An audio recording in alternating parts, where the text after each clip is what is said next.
Hey everybody, what is going on? I hope you guys are all doing well, and welcome to another tutorial video. In this video, I'm going to be explaining to you guys how you can set up your Shopify store so that it displays the tags of your items on their product pages. So let's get right into it. Now, as you can see, currently I'm on my homepage on Shopify, and what we're going to need to do is we're going to need to navigate to our theme. Now, to navigate to our theme, which is pretty much what your store looks like, you need to go into Online Store, and it'll immediately bring you into the Themes section. Once you're here, you'll be able to locate your theme that you're currently using. As you can see, currently I'm using Dawn, and from here you're going to need to click on the three buttons next to the current theme and click on Edit Code. This is going to bring you to the code section, and what we're going to do from here is go into sections, and then we're going to go and locate a custom liquid file.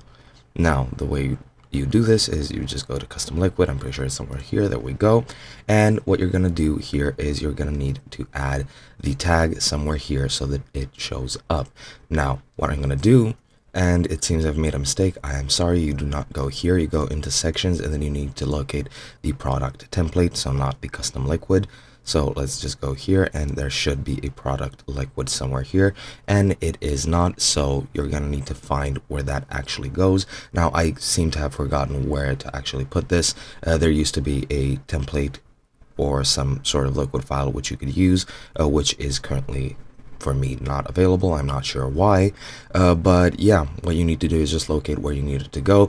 I'll use custom liquid as an example. I'm pretty sure it does not go here, but what you need to do is just locate where you want to add it, and then I'm gonna go ahead and I'm gonna make a few spaces.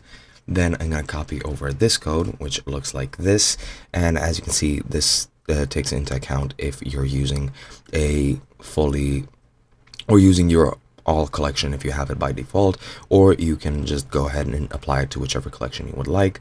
But once you do this, you just click save, and that should be it. Now again, the custom liquid file is probably not the place you want to do this. I seem to have forgotten where you actually do that, but pretty much just this code in the appropriate file will allow you to actually show your tags, and that should be pretty much it. I hope you guys enjoyed, and I'll be seeing you guys in another video.